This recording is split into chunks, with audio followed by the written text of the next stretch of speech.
이에 가르쳐 이르시되 기록된 바 내 집은 만민이 기도하는 집이라 칭함을 받으리라고 하지 아니하였느냐. 너희는 강도의 소굴을 만들었도다 하시매. 오늘 생명 양식은 마가복음 11장 11절부터 19절까지 말씀입니다.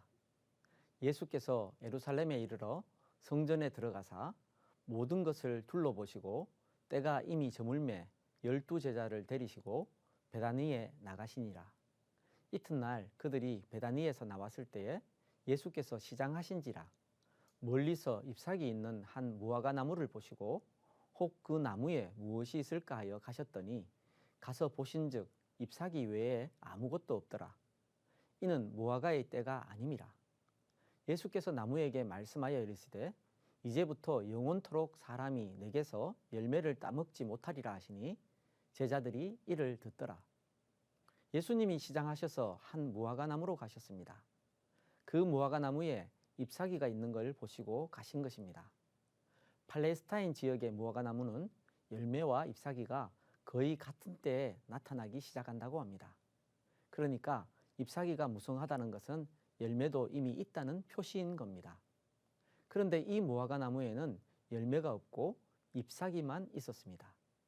성경은 이는 무화과의 때가 아님이라 라고 하십니다.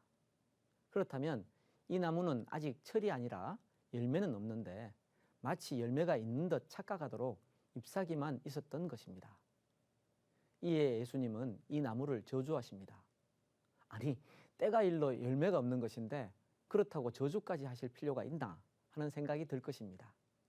하지만 예수님이 이 무화과 나무를 저주하신 것은 상징적 의미가 있습니다.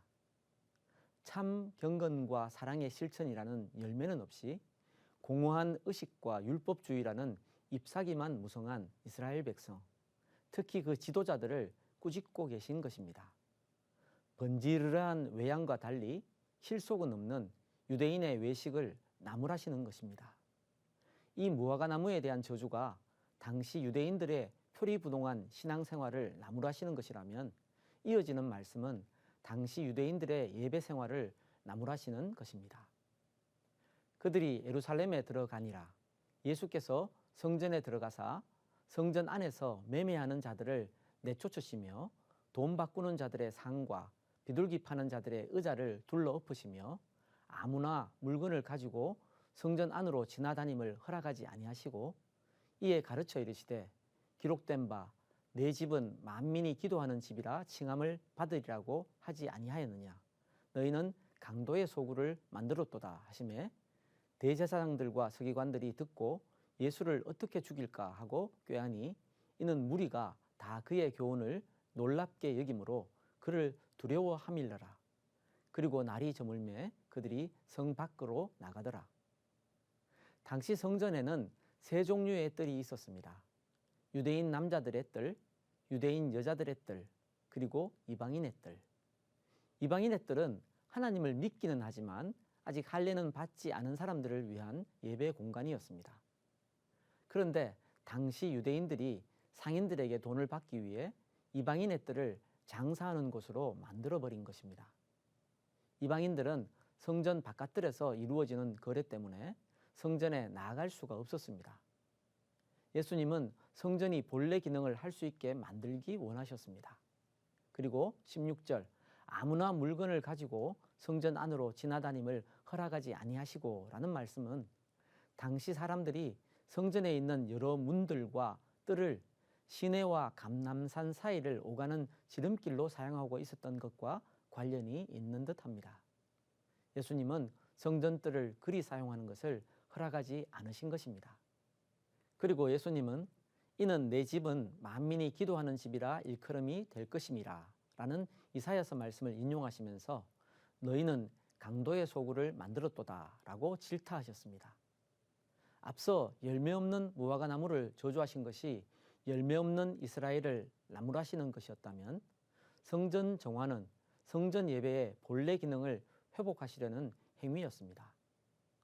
사람들은 예수님의 가르침은 물론 이런 행위를 놀랍게 여겼습니다. 하지만 대제사장들과 서기관들은 예수님을 죽일 계획을 세웠습니다. 성전에서 장사로 이득을 누리던 사람들에게 예수님은 어떤 수를 쓰더라도 제거해야 할 대상일 뿐이었습니다. 종교가 물질 문제로 타락하면 이렇게 무서운 것입니다. 어렸을 때 집이 교회 가까이 있었기에 평일 낮 시간에 그냥 교회에 가보곤 했습니다.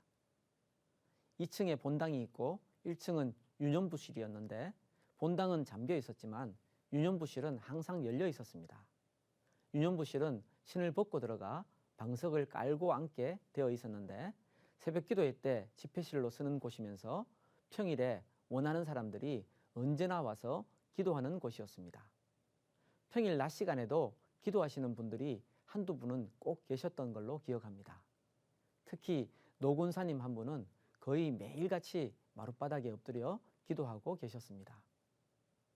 요즘은 평일에 본당은 말할 것도 없고 기도실을 닫아두는 교회가 많은 것 같습니다.